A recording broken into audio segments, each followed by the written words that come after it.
Hello and welcome to the Luxury Lounge. That's right, every Thursday we head in the lounge, we shut the door, and we air our grievances with the world. And there's no grievance that's too large or too small or too frivolous. It's your grievance, and the door is shut, and nobody is going to tell you that you don't have a right to it. That's what it's all about. And if you want your grievance, your complaint, your whine to the world read, you just send it to JTrainPodcast@gmail.com. That's JTrainPodcast@gmail.com. Title it Luxury Lounge. Give me a little description of what you're going to be talking about, and hopefully it makes it in the lounge. We are taping over Zoom today because I'm on the road again. I'm telling funnies on the road again. I'm coming to your town, you better bring a friend. I'm telling funnies on the road again. That's right. Ooh, that sounded smooth. The voice is clicking today on a Friday. Love it. We're taping because I'm on the road. I'm in Springfield, Missouri. I'm coming to your town. So if you're listening to this right now, I'm in Providence, Rhode Island this weekend. You should come. You should bring a friend. Providence is a great town. That's a great club. And then I'm going to be in Raleigh. And then I'm coming to Chicago for the U Up Live. The Chicago U Up Live, there's single tickies availies, okay? That's a single tickie situation. So if you're on your own or you got a few friends and you don't mind splitting up during the show, I would tell you that's a great show to sit in a single seat. As someone who frequents bars on his own and gets that one bar stool, you're going to be around like-minded people, and it's going to create conversation. So I think if you want to come to Chicago, that's great. Also, New York City, we're doing a live U Up. There are tickets available for that. I know as we get closer, that's going to fill up pretty quick. So there's a U Up Live coming to New York, and then Dayton. I'm going to be in Brooklyn doing stand-up on the Coney Island Amphitheater with the Chosen Comedy Festival. Bunch of Jews telling jokes. It's going to be like we're at the Catskills. Then I'm coming to Washington, D.C., Royal Oak, Michigan, Albany, New York, Brookfield, Wisconsin, Richmond, Virginia. That's right. I'm coming back Richmond to the Sandman Comedy Club. So jaredfreid.com for tickets, jaredfreid.com for tickets. That's how we do. I'm very excited for today's guest. It's the second time on the JTrain podcast. We met during the pandemic. We have only met via Zoom, and he is back as a first-timer in the Luxury Lounge. I'm so excited. They have a new special out called Reptile Dysfunction. It's on YouTube. You can watch it legit. You can pause this and watch it right now. AirPlay it to your TV. Watch it on your phone. Watch it on your computer. Whatever you do. Piff the Magic Dragon. Thank you, Piff, for coming on. How are you? Thanks for having me. It's just, I love talking to you. It's always a pleasure. It's so weird, these new relationships where we've never met. Never. May never meet. May never happen. It's just we stare at each other through a screen and we're BFFs. You know what helps it, I think? You have a great, and people will see it because this is on YouTube. We're on full episodes on YouTube.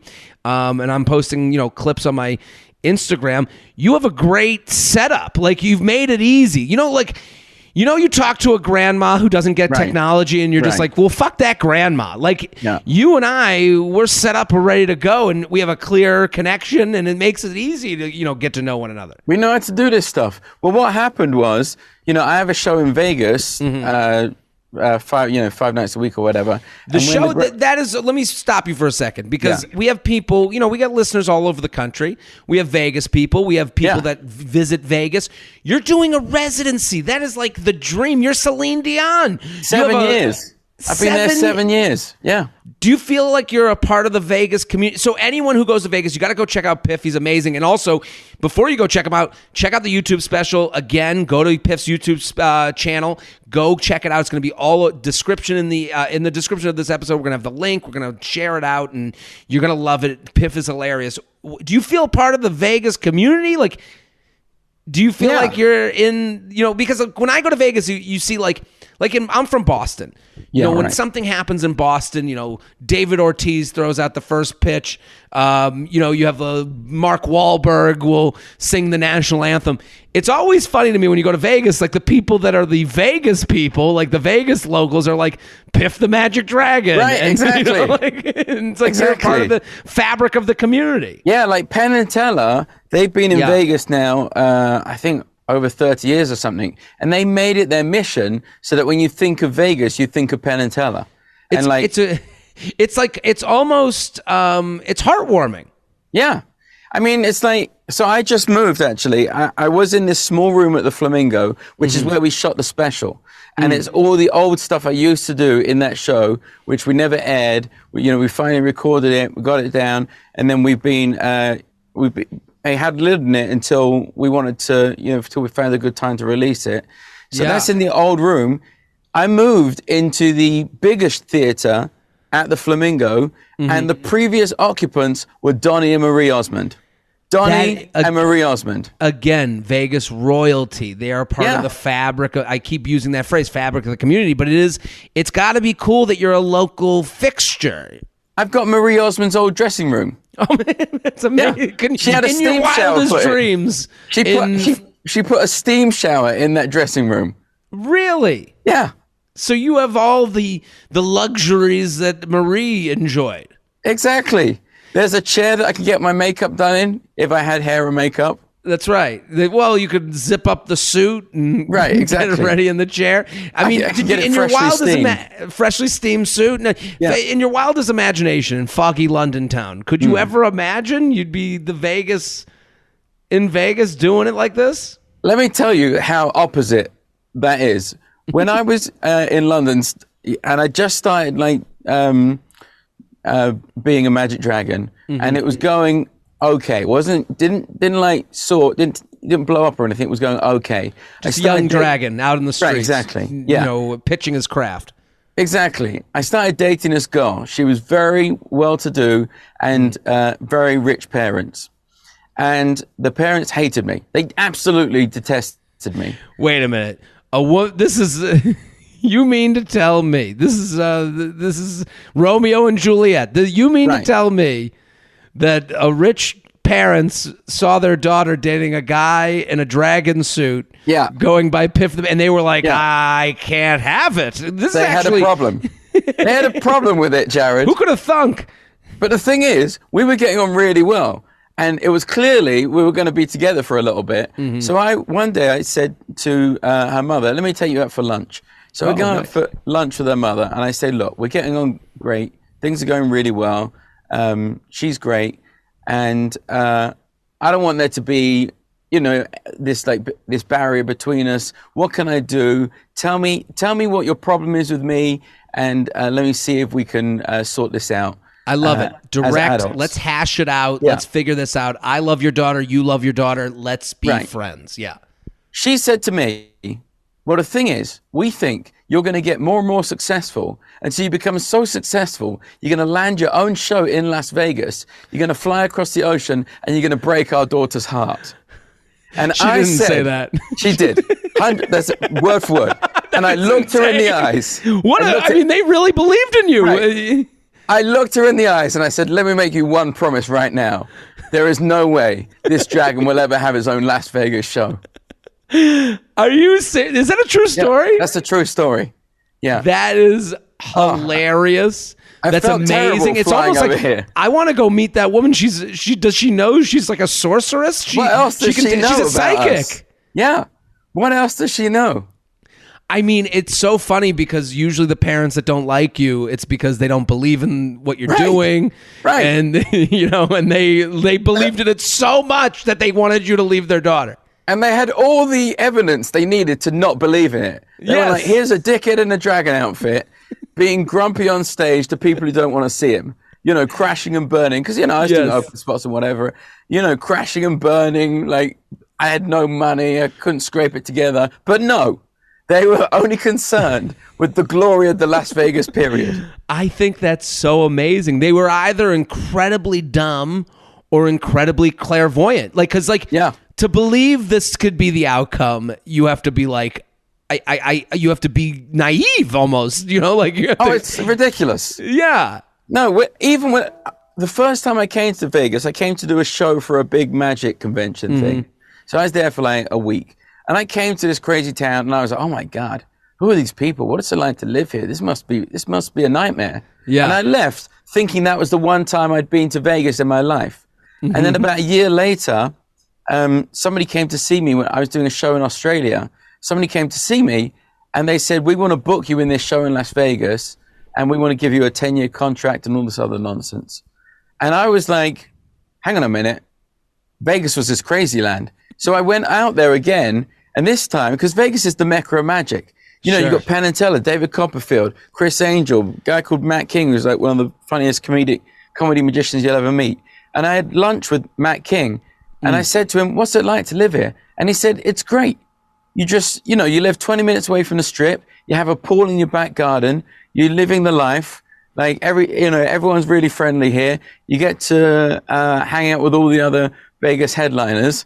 And I was like, wait a minute, I've got this place completely wrong. Count me in. Right. I mean, I don't blame you for thinking that way, because you would think, it's, because I guess we've bought into the Vegas marketing campaign. What happens in Vegas stays in Vegas. And we bought in hook, line, and sinker, as opposed to like, it only takes, and that's a good friend too, because for them to go, it's great. Like sometimes in life, when you're asking someone for their experience, you just want, it's great.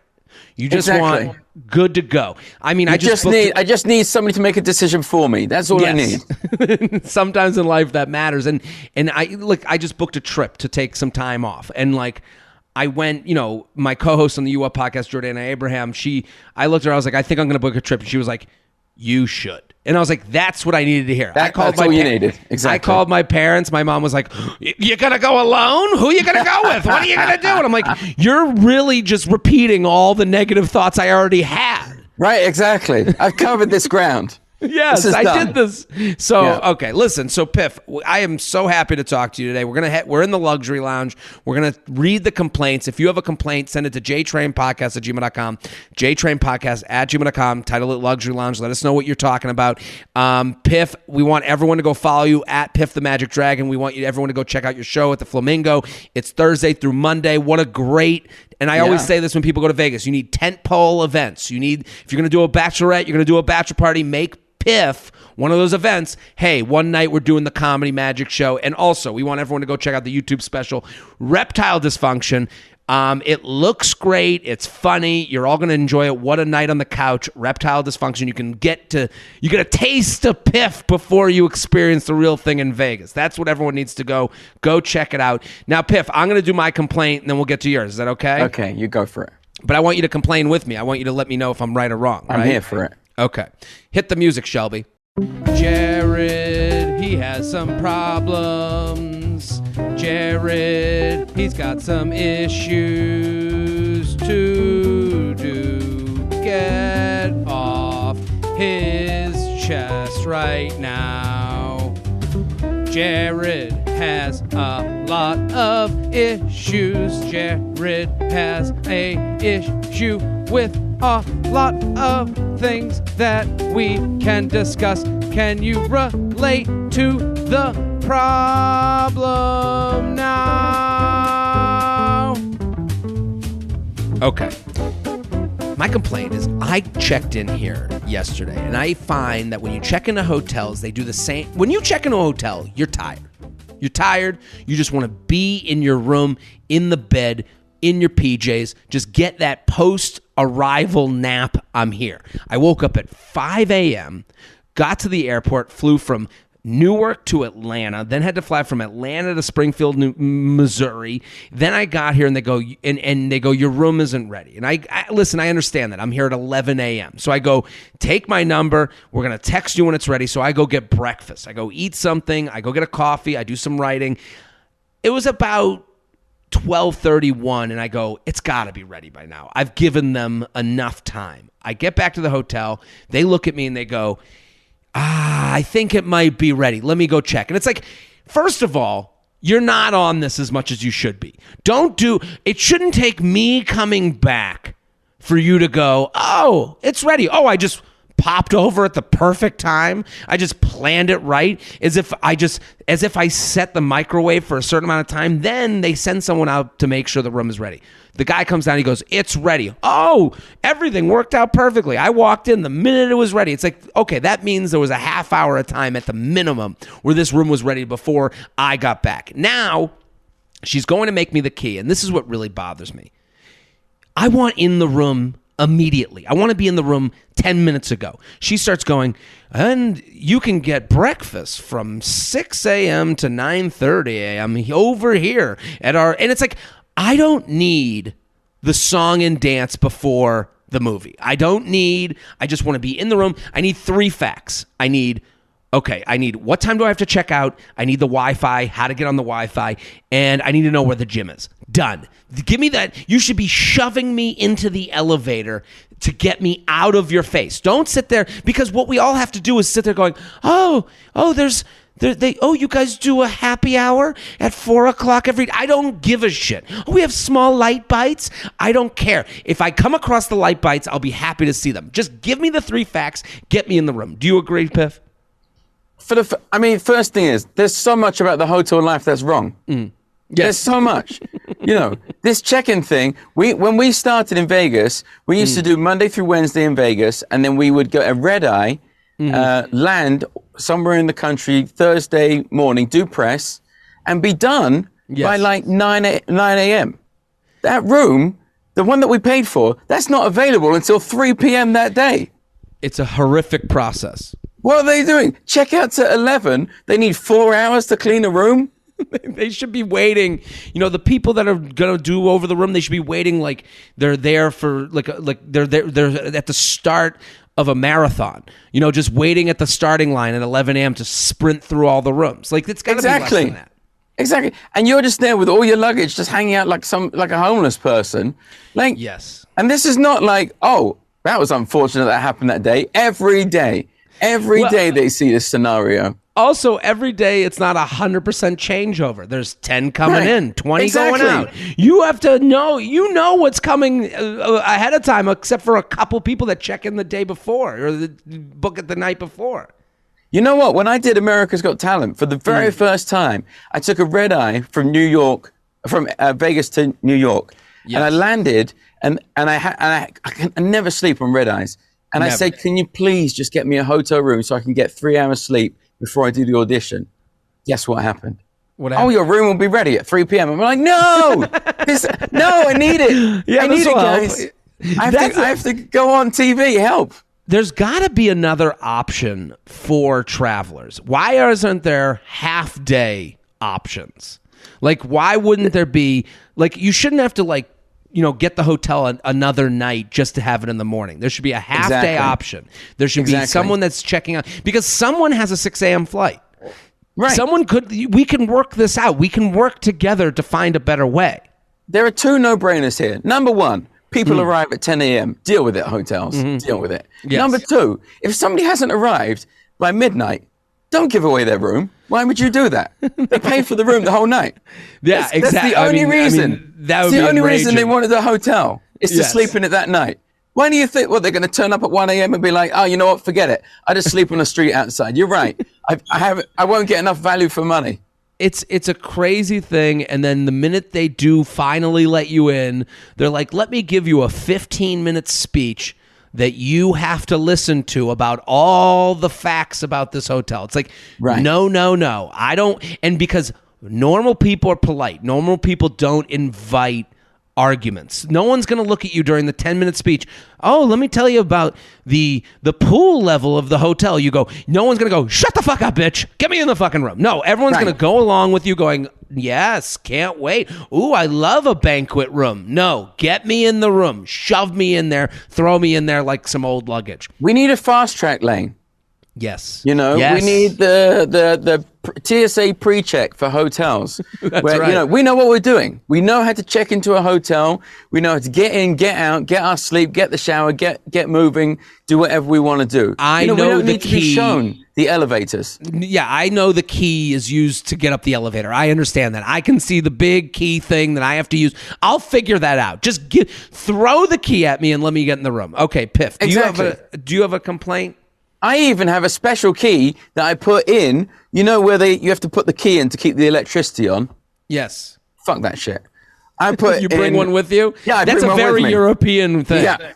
Yeah, exactly. So the electricity's always going. Whether I'm in the room or not, it's always going, people. The lights are on, the AC's happening. You have like the black box of electricity keys. Like growing up, we had like the black box that would like get us the free cable. You have the fake key that gets you the electricity. So, that's a very European thing. It's so the AC isn't running while you're gone.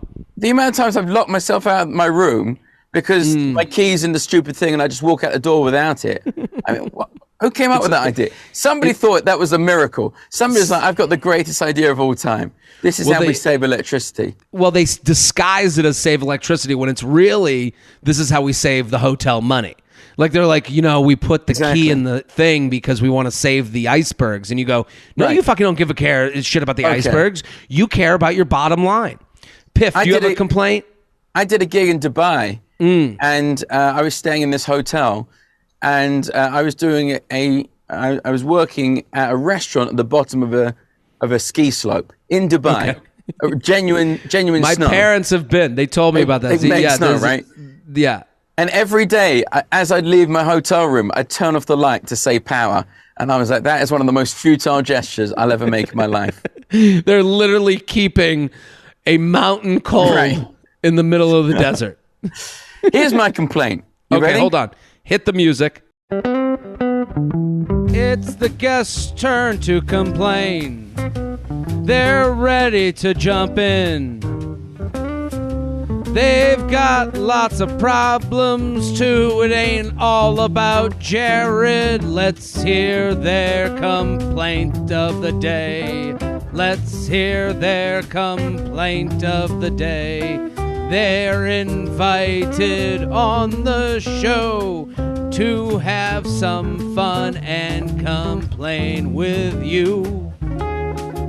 Let's hear that complaint. Okay, go with your complaint. Apple products, everything to do with Apple. Because I love it and I can't do without it. It's the worst. Apple comes up a lot here because we are quite literally slaves to the machine. Yeah. I am wearing AirPod headphones right now. For whatever reason, my AirPods keep clicking in my left ear and fucking with every phone call and every music that I'm playing. And I'm like, it's not that I'm helpless. I tried wiping them off. I tried, charging them. And the next step is not going to a different company. It's buying more AirPods. Yeah, I know. They give so much, and yet they take in equal way. At the moment, I'm standing here talking. This is the little TV studio we built in the lockdown because we moved to virtual shows. So we started doing all these like virtual magic shows during the lockdown, right? So we have all this like technology here, and we've got the computer that runs it is an iMac Pro, all right? It's like $5,000. So I go into the Apple store to get this iMac Pro, and I'm with a friend, and I already can't deal with anyone, I can't deal with those Apple Store employees. They're all just smug, patronizing bastards. And I say to a guy, "Hi, I'm here to buy a computer," and he makes some quip. I can't even remember what it was. It was some dickhead joke, and immediately I was like, "I can't do this. I just can't do this." And I said, "You know what? This is the guy who works for me. Why don't you talk to him about the computer? You sell him the computer. I'll buy the computer. Whatever it is, I just can't talk to you right now. I have to leave." So they're doing this transaction, right? And I'm standing in the Apple store, and I just hear this, and I'm like, what is that noise? And I look around, and it's this guy on a keyboard, like some MIDI software keyboard thing. And he's like dicking around on this thing, playing all these tunes. Like he has no skills whatsoever. He's just annoying everyone who works there. And I was like, you know what, Piff? Have a heart. Here this Apple Store employee is. He does this day in, day out. He has to deal with dickheads who don't know what's going on. He has to deal with these idiots who come in and they play drum machines and with no sense of rhythm whatsoever. They're hitting the sound effects all over the place. This guy's probably been here half an hour already. This is no way to live. This poor Apple Store employee. Have a heart, Piff. And then I looked again. The guy playing the drum machine was an Apple Store employee. He worked there. This is what he does for fun. I'm like, I'm out. I'm out. Even when you're trying to give them a glimmer of empathy. Yeah. you find out they're annoying you from another angle. Oh my God. And we, we tour all over the place, and Magic is like quite tech heavy. So we got a bunch of laptops, right? In 2021, I bought the top of the range MacBook Pro computer, $5,000, right? And it arrived. It had like all the memory in the world, all the hard drive, everything. I turn it on, and it sounds like it's taking off, and it's like burning up, and the battery lasts an hour. And I ring them up, and they say, no, that's just what you can expect from this computer. Come on. An hour. That's what you get, bitch. That's Apple with all of their That's what you get. But it got bitch. worse. It got worse. Yeah. My friend bought one of the Apple Pro. They're like these, like the desktop machines. All you get is the machine. You don't get a screen. You don't get anything else, right? Just a tower, you just get this machine. It cost him, I kid you not, $20,000. $20,000 for this machine. Where else are you gonna go? Yeah. He's got that machine. I've got this $5,000 laptop. Apple then 6 months later bring out their own chip, their own little technology. Suddenly, the laptops last 12 hours. So, suddenly, all has been changed for the better. All's been resolved. Yeah. My friend took his machine in to the Apple Store because it broke, and they were like, "Oh yeah, this is the legacy piece of equipment, mate. We don't really support this stuff anymore." He's like, "I paid you $20,000 a year ago." Geriatric machine, yeah. But here's the thing: I bought the new laptop, right? The one that lasts 12 hours, the one that it's silent. It's, does everything at like light speed, and it is the greatest machine of all time. It is so good. Oh my God. It's a drug. They're our drug dealer, and the minute they get you hooked on it, they know how to, and it's like, here's the thing. We know if you can make something so good, we know you have the ability to fix these little tiny issues along the way. And they know that this piece of shit does not work, but they know that you'll buy it anyway. I've said this for years, but Apple could literally change the time by a minute a day because we're all going by Apple, our clocks on our phones. They could literally subtract a minute every day, and by 6 months in, day would be night and night would be day, and we would be like, oh well, Apple made it. We'll do whatever as long as our iPhones work. I don't care. As long as this software is updated, then we're good to go. JTrain Podcast at gmail.com, JTrain Podcast at gmail.com. We're here with Piff the Magic Dragon. Everyone go follow him at Piff the Magic Dragon. He's at the Flamingo in Vegas, but most importantly, Reptile Dysfunction is a special. It's an hour special. It's out on YouTube. You can watch it right now. That is, what a gift you're giving people. A free hour of comedy to make their life better. You are the opposite of Apple. Yeah, exactly. And of course, it was my decision to make it free. Obviously. That's right. Netflix were just showering me with cash. And I said, I will not bow to you, Netflix. I'm taking this to the people. Our benevolent king. People, we are sponsored, okay? Summer schedule filling up. You've got pool days, pride parades, bachelor parties, and beach vacations waiting for you. It's a lot. Thankfully, MeUndies wants to help make this summer the most comfortable one you'll never forget. When you're living your best life, the last thing you want to worry about is butt sweat. I got to say, do you wear MeUndies, Piff? Yeah. Do you ever wear them? I've got. Have you heard of EGs? This is not going to help because I'm going to. No, I don't want to advertise a different Let's not product. advertise another company, but I would say to you, whatever you have are worse than MeUndies. I wear MeUndies exclusively. I wear them every day. They're the most comfortable underwear. I'll send you some because they're the most comfortable underwear you've ever had. Convert me. I'm going to convert you. Listen, and here's the thing. Here's the thing about underwear. It is one of those items we are not good to ourselves with. We get, you've probably had yours for years, so that's why you don't know otherwise. What I do is there's that one pair of underwear that's at the end of the rotation, underwear. And you put it on when everything else is in the laundry and you deal with it because you're like, okay, when the laundry is done, then I'll have my good pairs back. Here's what you do. Replace that pair of underwear with MeUndies. Make your life better. Make every day a day that feels good instead of that one day of the week that you're going, oh, well, maybe I'll have a, no. You're going to have a great day all the time. No bad days with MeUndies. When you're comfortable, you're more present to enjoy your summer plans. MeUndies has the lightest, most breathable fabrics to keep you cool and comfortable wherever you go. From undies, bralettes, and socks to loungewear, swimwear, you can find something for all your plans. MeUndies releases new prints all the time. Check out their limited edition Pride collection. You can match it with your partner, friends, or even your dog. Find your ultimate summer comfort in sizes extra small to 4XL. It's a no-brainer.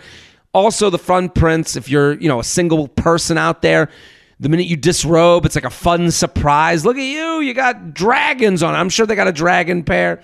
MeUndies has a great offer for JTrain listeners. All first-time purchasers get 15% off for a limited time. Sign up for their free-to-join MeUndies membership. Get 25% off your first membership item. So to get 15% off your first order, 25% off your first membership item, and a 100% satisfaction guarantee, go to MeUndies.com/JTrain. That's MeUndies.com/JTrain. MeUndies.com/JTrain. Love that. Okay, you ready to read some emails, Piff? Let's do it. Luxury Lounge. Teenagers annoy the living shit out of me. JTrain, love the podcast. Thank you for providing us a safe space to complain. This is my first time writing into the show, and this issue has been brewing for a while. I'm a full-time graduate student and medical student in a small East Coast city and spend most of my days doing research and studying before class. Before my night class is 5 to 8 p.m., I like to be able to go to the gym to get a good workout in and de-stress from a long day of work. Until recently, this wasn't a problem. However, lately, the gym I go to, a Planet Fitness, has been infiltrated by hordes of obnoxious roaming teenagers. Now, if a teenager wants to work out in my gym, I don't have an issue with it. The issue arises when there are groups of 6 to 8 teens who group around one or two of the form Smith machines, sometimes swinging from the machine and taking selfies, comparing how much they can one-rep deadlifts for upwards of 30 minutes. This makes it nearly impossible for me to do leg days since I find myself waiting for the remaining 2 to 3 machines for extremely long lengths of time along with other patrons. This wouldn't be an issue if they were actually working out and using machines for that rather than as a playground masculinity measuring competition. Not only that, but these groups of teenagers often take all the stretching mats and place their mats in the stretching area and lie on the ground on them chatting and not working out or stretching. While doing this, they also block access to some of the machines like the hip abductor that I like to use to finish my workout.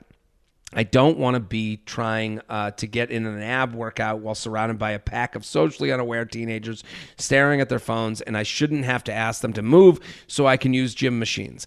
I would pay for a better gym or use my school's gym, but I live on student loans and also need to budget for my yoga classes, and the school's gym still closes quite early due to COVID hours. I want to complain to the staff, but I don't want to be the Karen. Why can't we prevent teens from using the gym as a playground? Seems reasonable. No. Anyways, thanks for listening. I just want to work out in peace. Piff, what do you think?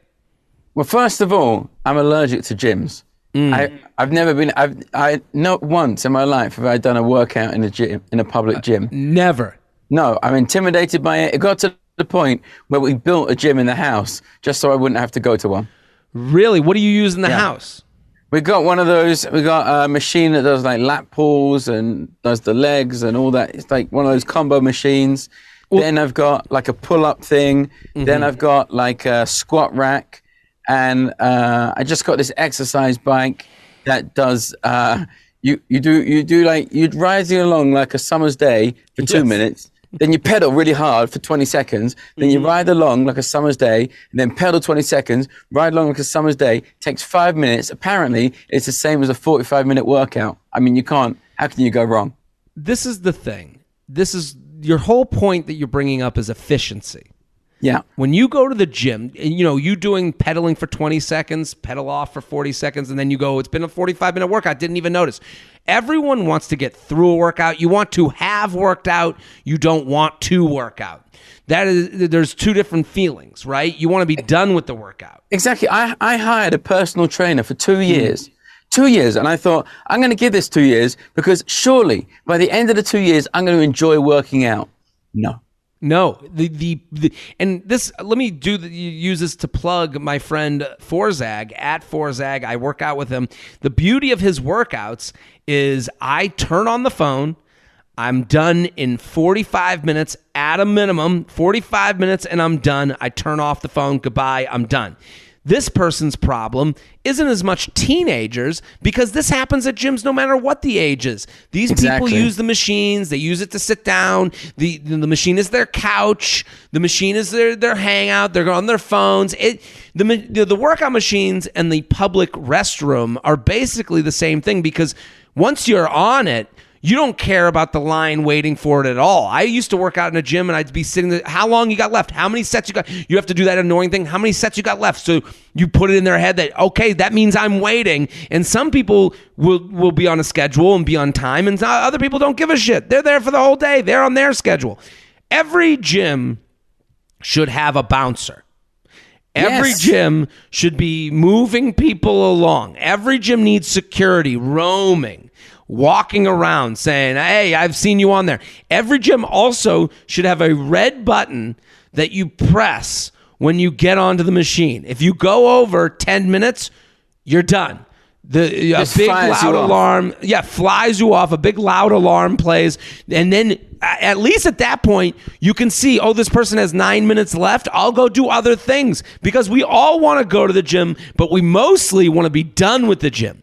That's the problem here, is these people are in the way of this person getting done efficiently. This is why I love doing the HIIT workouts with a trainer over the phone. I know when I'm done. I know when I'll definitely be done. There's going to be no, oh, well, this guy got in the way because he likes to lay down on the bench press and take a nap for an hour. It's bullshit.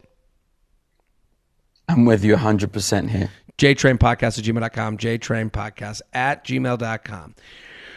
Here with Piff the Magic Dragon. Go check out the special Reptile Dysfunction. It's on YouTube right now. The link is going to be in the bio of this episode. Luxury Lounge, dating app prompts and bullshit answers. JTrain, love the podcast, been listening for a while. I know you're on the app, so maybe you can relate to this. I'm tired of scrolling through every app, and every woman has the same prompts with the same answers. How many times have I read, at a party you'll find me with the dogs? Or I forget to click send when texting.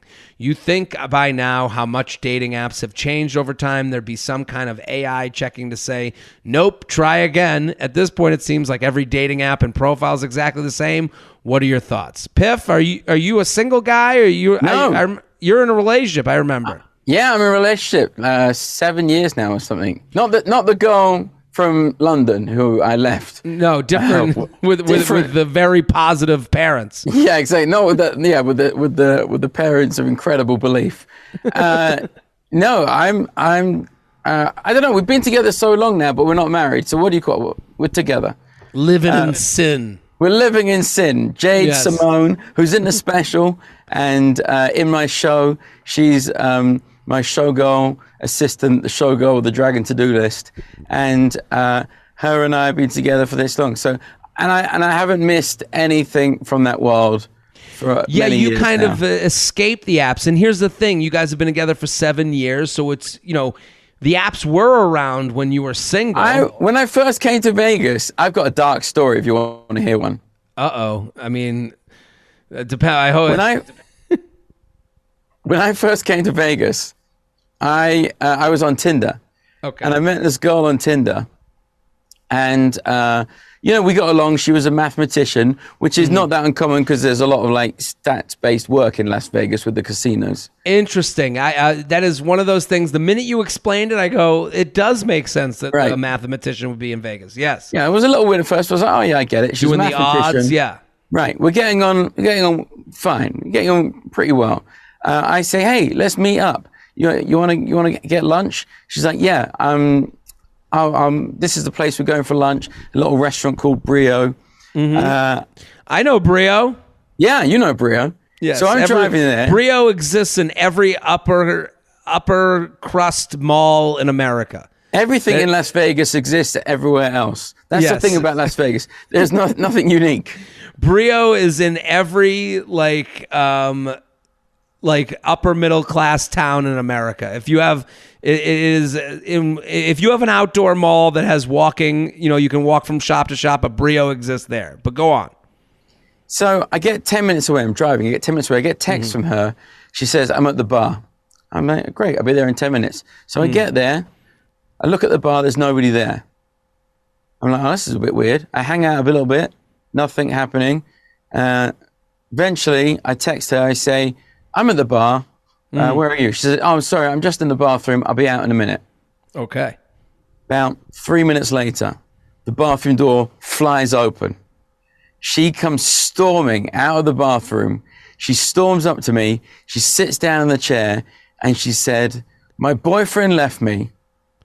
I'm dying of cancer and I'm drunk. Oh my God. And I said, what? What? She said, my boyfriend left me. I'm dying of cancer and I'm drunk. She didn't show any of this before leading into this. Just, hey, let's get lunch. And then this was the entrance. This was we had a lot of pages of conversation. Yeah. There's no, and I'm thinking, no mention of these very important facts. Right, no mention. And I'm like, oh my God. Oh, please let this be a scam. This has got to be a scam. So I said, your boyfriend left you? And she said, yeah, 3 weeks ago. And I said, oh, okay. And I said, and you got cancer? She said, yeah, I got brain cancer. I said, when did you find that out? She said, 4 weeks ago. So now I'm putting together this timeline where the boyfriend can't hack it. Yeah, that's a tough look for the boyfriend. Yeah. Right, exactly. So, and I say, and you're drunk? And she's like, yeah. And then the waiter comes up and she says, I'd like 2 margaritas, please. And the waiter looks at me. 2 what? Margaritas. Okay. And I don't drink. So I was like, I'll have a club soda. And the waiter turns around. And as the waiter turns around, this girl just bursts into tears. Oh, no. And I'm like, oh, my God, please ask me for money. Please ask me for money. Because if you ask me for money, it's all okay. It's just a scam. Yes. And I said, brain cancer, is it bad? She's like, sobbing, yeah, it's bad. I said, did they give you bad? What do you think? Is this bad as it sounds, Piff? Oh, yeah, let's judge me. Let's judge me in this situation. Because I'm sure you would have had the right answer, Jared. I know, listen, I would have said... So I said, what's the prognosis? No, it's the good kind. Okay. She holds up 2 fingers. Okay. And I'm like, 2 years? And she says, months. Oh, no. And I'm like, oh, my God. I got to get the fuck out of here. And there's this woman behind the bar. She's like, that's what my ex-boyfriend said. Right. There's this woman behind the bar who's been polishing a glass and getting closer and closer to our table the more that this conversation has gone on. I mean, at this point, you probably have an audience. Everyone wants to hear what's happening. Because this girl is just like shouting at me in this restaurant. So I stand up. I say to the girl, hey, you know what? You want to go for a walk? Because like this is, you're in no fit state to eat right now. She's like, I'd love to go for a walk. So I say to the bartender, can I get the check for the drinks? And the bartender's like, no, those are on us. Yeah. Yeah, please. Well, that's just for the entertainment right now. Yeah, don't worry about the margaritas. We'll call it even because you just gave me a story for the rest of my life. Exactly. So we go for this walk. We sit on a bench, and I'm like, I don't know what to say. And this girl says to me, you know what happened? A couple of weeks ago, I went to a psychic. And the psychic told me that I was going to beat brain cancer and I was going to meet my soulmate. Oh, my God. And I'm like, oh, hang on a minute. You're like, did I date that psychic's daughter? Yeah, right, exactly. Is this punishment for it? And I was like, oh, no. She thinks I'm the soulmate. So I'm like, right, I got to go. Is there somebody who can drive you home? Because you can't drive. And she's like, yeah, I can get my mum to call me because my mum's living with me at the moment because I'm like, yeah, I get it. You got brain cancer. You got 2 months to live. We've covered that ground. Okay. And I walked away, leaving her sobbing on a park bench and never went on Tinder again. I mean, that would drive me off the app. I mean, it's almost,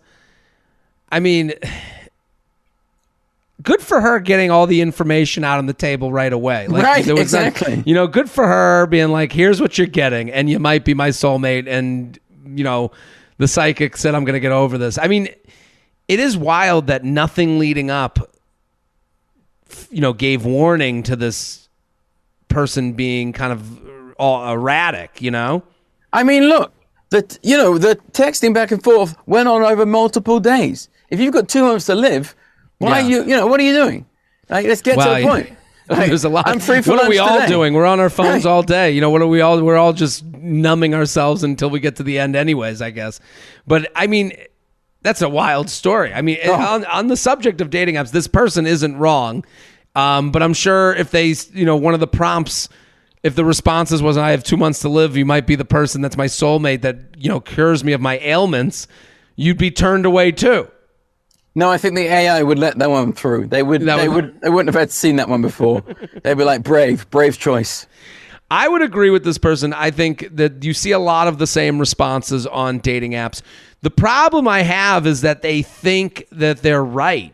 They're taking a very, I would say, safe route.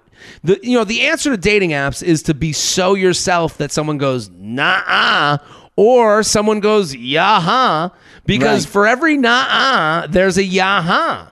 And the problem is, what I agree with this person's complaint, because that they're more than the stock lines they're giving, and you want to see if they're a yeah-huh or a nah-uh.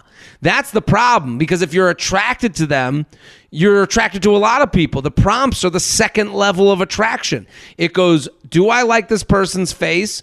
Do I like this person's personality? That's the way it works, as sad as that sounds. So if you do nothing with the prompts and you're just every town USA and you do a stock line, there's nothing for you to judge the person to go, oh, I really want to meet this person versus, I just am attracted to them. Do you know what I mean?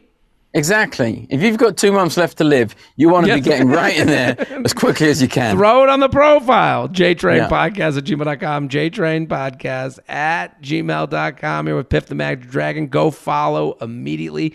The special is called Reptile Dysfunction. We're sponsor people. Skip the store. Let Every Plate plan, shop, and deliver everything you need to cook a delicious meal at a consistently low price.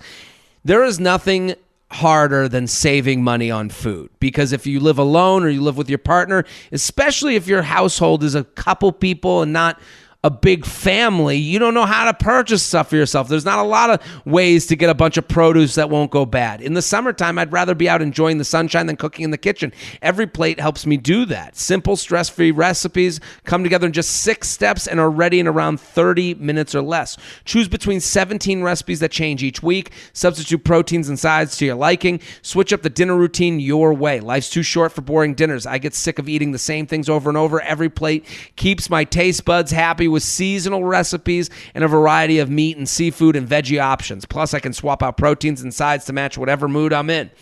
Get even more out of your Every Plate delivery with new extras to complement your weekly order, like Vanilla Delight cheesecake, sweet kale salad, garlic bread, and protein bundles to take things up a notch. I gotta say, I love Every Plate. I love what they're doing. I love that they help me switch up my meals. Also, portion control. You can have a delicious meal that's also healthy if you're keeping your portions right. What happens when you go cook for yourself and go to the store and get yourself, you end up making too much. Every Plate is making you the perfect portions. Every Plate is a meal kit that fits your budget.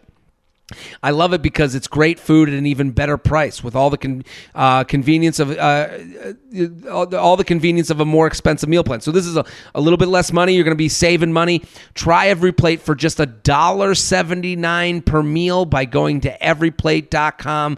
Enter code JTrain179. $1.79 a meal, people. That's crazy. That's an insane deal worth up to $104 in value. For just $1.79 per meal, you got to try it. Everyplate.com. Enter code JTrain179. We're here with Piff. Let's get into more complaints. You ready? I'm ready.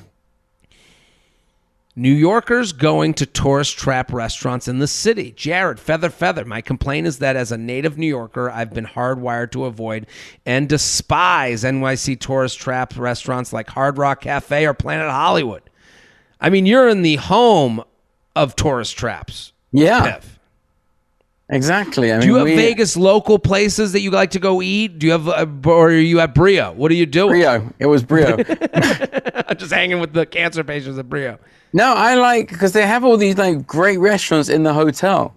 I mean, they're like crazy expensive, but like you can eat wherever you can think of, you can find it in Vegas. I recently joined a new company, and unfortunately, the office is just a block away from the Margaritaville Resort in Times Square. My Same for me. You too? Yeah, I've got a Margaritaville attached to the Flamingo. My coworkers decided it would be fun to go one night after work. I'm not sure why, since the meal was going to be on the company dime, and I thought we would dream a little bigger. But since I was new, I didn't want to be that one person protesting when everyone else wanted to go. We order a bunch of apps there, and surprise, surprise, the food is awful. They're actually complaining about the ratio of beans to chips on the nachos we ordered, in addition to other expected complaints about the rest of the food. To add insult to injury, not only did they not expect the food to be as shitty as it was, but they also had absolutely no clue who Jimmy Buffett is. Some of them are a bit younger, so I wouldn't expect them to know that much about Jimmy Buffett, but if you're going to drag me to a tacky-ass Margaritaville resort, you better at least know the namesake of the restaurant. It's like going to Bubba Gump and never having heard of Forrest Gump. When you live in the greatest city in the world with some of the best restaurants, tourist traps should never be an option, especially when the company is paying for it and you get to choose where to go. End of story. Sincerely, Restaurant Snob. What do you think?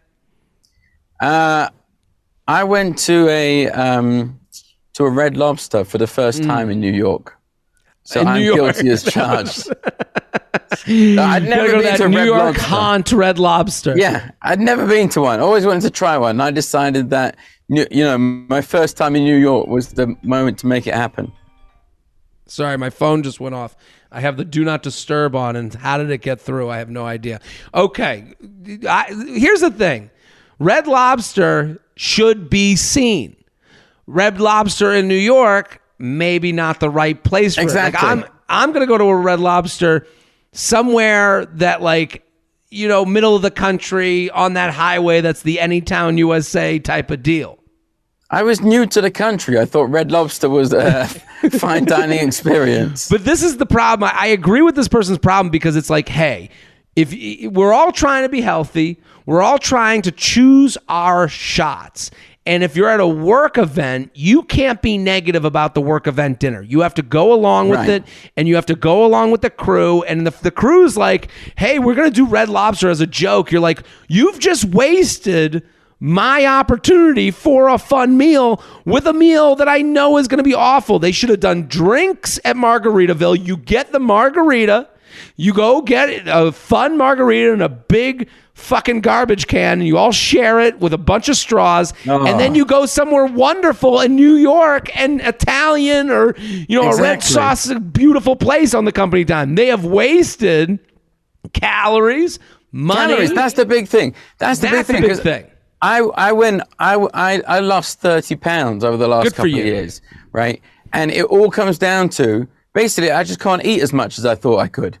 I thought I could eat a certain amount. Turns out I can't. I just can't. So most days I have one meal a day, and that's some vegan meal. It hasn't got much in. But if I start going out to Red Lobster 5 nights a week, I get Fat Dragon again, right? Well, that's the whole point. Is like the idea here that somebody would go to a restaurant and waste my calories at Margaritaville. Offensive. Oh my God. Yeah, because that's the thing. This person, and when it's a work event, you can't be negative Nancy. You got to go along with it. You got to go, I guess everyone wants to do the fun thing. We're going to fuck around. We're going to go to a Margaritaville. And then you go, come on, guys. You didn't think you thought the food was going to be okay? Like, we had an opportunity here to use our one meal a week that we were going to really bust it out, and we wasted the cheat meal. You wasted a cheat meal. It's unforgivable. JTrain podcast at gmail.com. JTrain podcast at gmail.com. Luxury Lounge, shamed by the waitress. Jared and Guess, I'm a devoted listener and Coffee with JTrain subscriber who loves your new lounge to complain. Well, thank you. Yes, I have a Patreon. If you want to sign up for Patreon, patreon.com/Jared Freid. Coffee with JTrain is my baby. I go on there and I talk about the week and I tell stories. It is like my little diary. Okay, now on to the complaint. Yesterday, I was in the city near one of my favorite takeout sushi restaurants. They have not been open for dining since the pandemic. I had never eaten inside there before. I decided yesterday was the day day to dine in for the first time instead of takeout. What a mistake. I got the 3-roll lunch special and ate it in about 10 minutes. When I was done, the waitress made a comment about how quickly I had consumed my meal. Excuse me? That was me trying to savor my meal and take it slow. Why are you shaming me after I enjoyed your food? I am seriously considering never getting takeout from there again. Who does that? What kind of business model is that? Sincerely, a chronically fast eater. What do you think, Piff? I mean, I have this issue. I can get through food in a matter of minutes. My family, we used to eat dinner in 4 minutes. We used to time it. Right. Going out for an evening to a restaurant is a concept that's completely foreign to me. Mm-hmm. You go out for half an hour to a restaurant, and then you better have something to do afterwards. Yes, I agree with you. I hate any commentary on what I just ate at the restaurant. The commentary needs to be, how was it? Oh, no commentary. There's nothing a waiter could say. There's no, as far as wins and losses, it can only be losses. They do the thing, oh, whoa, we seem to like it. Yeah, I fucking liked it. That was the point. You were supposed to bring out something I would like, and I did. We won. I don't need to sit here and go, every comment from a wait staff is always, the context is always, look what you did, you fat fuck. Right, exactly. There's never a context where you feel good from what they just told you. Yeah, there's no compliments from the wait staff at all. No, everything is, wow, you really took, and then sometimes they go, I guess we hated it. I hate that. Oh, right. I guess we hated it. It's like, no, I didn't. I ate the whole thing because I'm a big fat asshole who eats the whole thing even if I don't like it. That's the other thing. Even if I don't like it, I'm eating the whole thing. So maybe I did hate it, and I ate it. I mean, the thing is, I'm English, so even when there's nothing anyone can say to me in a restaurant that will go down well. I'm just like, please, even if I absolutely hate the food, I'm never going to tell anyone of that. I'm always going to say, oh, this is the finest meal of my life. Right. You're going to avoid the confrontation. Right. So I used to have a thing where I would tip at the beginning of the meal. I would say, give somebody a $20 bill, and I'd just say, look, now you can earn it, sweetie. Don't come and check. Basically, I'm not going to tell you anything's wrong with this. I'm just going to order a couple of things. Just leave me alone, and I'll just give you more money at the end of the meal. Thank you very much. It's not you, it's me. It's just the way I was born. Well, that's right. It's very rarely that I go, this person's personality really pushed me over the edge. No, it's always, they did the job efficiently. That's all we want. We want to come in, get out, want the check. Yup. Here you go. Thank you. I know, listen, sometimes it works. Most of the time it's not. JTrainPodcast@gmail.com. JTrainPodcast@gmail.com. Here with Piff the Magic Dragon. Go check out the special Reptile Dysfunction. It's on YouTube right now. Luxury Lounge. Doctors charging for cancellations. Jared, I was turned on to your podcast by my daughter about 3 months ago. I skew your demographics as a soon-to-be 56-year-old Florida man. Well, thank you. This is part of the problem. As you age, you collect doctors. This will afflict you, all your listeners eventually. Look at this is the ghost of sad future. I've noticed that the doctor's offices make you sign an agreement stating if you cancel in under 48 hours before the appointment, you are charged a fee. I get it. However, every time I go to any doctor, I wait and wait and wait, sometimes for hours. If I leave, there's a fee I have canceled in under 48 hours. If you're waiting for hours, that's insane. Right. That is crazy. That's in the UK, we have the National Health Service, which is free. And now the payoff is that you do have to wait hours and hours for an appointment, but it's free. You get what you pay for. That's the thing. I went to the emergency. Right. I went to the emergency room the other day because I had chest pains. It was totally fine. $13,000. $13,000 for somebody to tell me everything was fine. It's insane. That's insane. I mean, $13,000. I mean, when this guy writes, I'm being punished for overbooking and poor time management. I am not given a discount for my time. When the doctor's office calls the morning of my appointment, they don't offer me money. I have arranged my work schedule around them. This needs to be addressed now so your listeners in the future don't have to deal with this. See, this is the thing. if you're gonna, you can't consider yourself, you can't have it both ways. If you're gonna make us pay, you're gonna be treated like someone we are paying. So if you say to us, you have to cancel before 48 hours or you have to pay. Okay, well, for every minute I'm above my time, I should get money off of this situation. You should be in profit. Yes. By going to the doctors. That's what we're saying. I went to the doctors the other day and I didn't even have to leave my house. It was like a televisit thing. It was like and a that Zoom. Cost you money? Here's the thing. Not only did it cost me money, right? But it didn't work. Whatever happened, this thing didn't work. So by the time and then I rang them up and their phone line was engaged and they didn't get back to me. By the time I got hold of them, they said it was too late to reschedule the appointment with the doctor and they charged me for it. This is the thing. And it's, I mean, like, this is crazy because they're a hospital and they're doing good, or because they're a doctor and they're healing people. But the thing is, you're a for-profit business. We've decided that's fine. You're making money, okay? But then they think because we hold back because we use insurance. So we're like, oh, it's a $20 copay, but it's like, no, we're paying for the insurance. No. We are paying. You have to treat us like payers. They treat us like we should be thankful. No, it's so much money they get too. Just so much money. Let's do one more. You ready, Piff? Yeah. Let's do one more. Everyone go follow Piff at Piff the Magic Dragon. This has been fantastic. Love complaining with you, Piff.